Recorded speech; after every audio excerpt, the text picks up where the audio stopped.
Has the UK got a finance curse? Is it a trick question? Because the UK doesn't have finance. The City of London has, and it's not part of the UK. Good answer.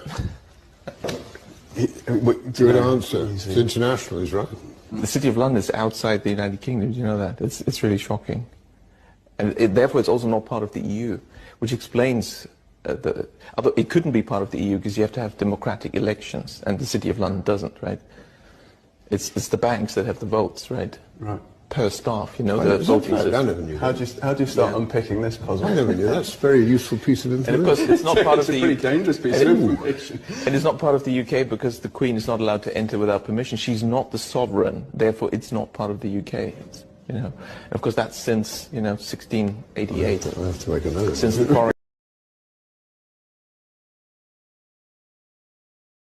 A third city-state was officially created in 1982.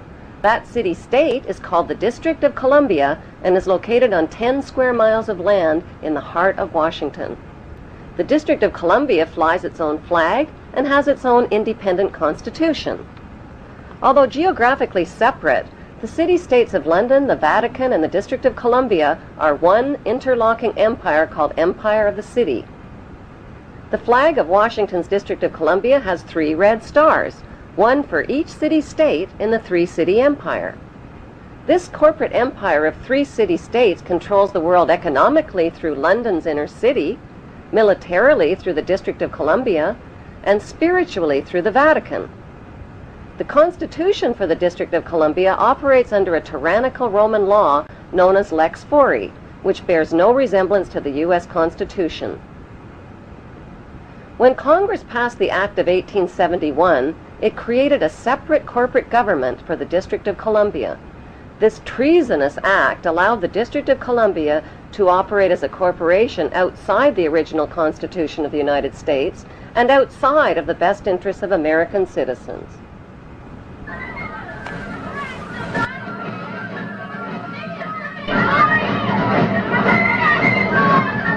A sobering study of the signed treaties and charters between Britain and the United States exposes a shocking truth. The United States has always been, and still is, a British Crown colony. King James I was famous not for just changing the Bible into the King James Version, but for signing the first Charter of Virginia in 1606. That charter granted America's British forefathers a license to settle and colonize America. The charter also guaranteed that future kings and queens of England would have sovereign authority over all the citizens and colonized land in America stolen from the Indians. After America declared its independence from Great Britain, the Treaty of 1783 was signed. That treaty specifically identifies the King of England as the Prince of the United States and contradicts the belief that America won the War of Independence. Although King George III of England gave up most of his claims over his American colonies, he kept his right to continue receiving payment for his business venture of colonizing America. If America had really won the War of Independence, they would never have agreed to pay debts and reparations to the King of England. When Congress passed the 13th Amendment to the Constitution, the U.S. President was made subservient to the King of England. The 13th Amendment is called the Title of Nobility Amendment and forbids U.S. presidents and their officials from using royal titles like king or prince or baron. For some mysterious reason, the 13th Amendment, which was ratified in 1810, no longer appears on current copies of the Constitution. America's blood-soaked War of Independence against the British bankrupted America and turned its citizens into permanent debt slaves of the king.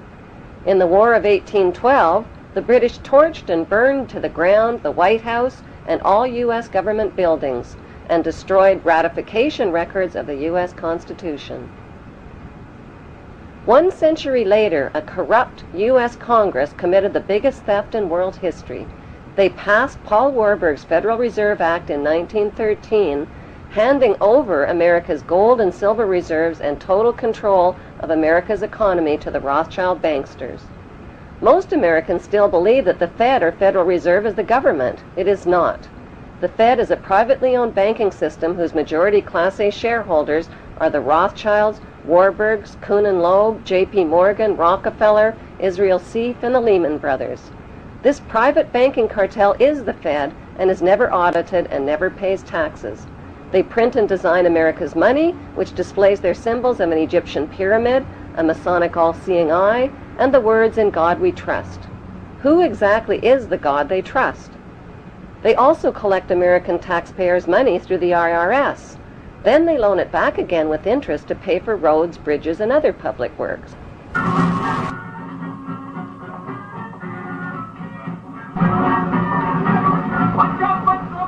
American presidents are handpicked and financed by these special interest power groups.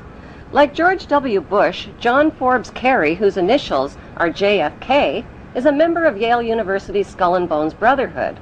The Forbes part of John Kerry's name identifies his descendancy from Captain Robert Bennett Forbes, who was a drug runner for the Rothschilds' opium drug trade with China in the 1800s. Most U.S. citizens believe that the United States is a country and that the President is the most powerful man on earth. The United States is not a country. It is a corporation, and the President is President of the Corporation of the United States. He and his elected officials work for the corporation, not for the American people.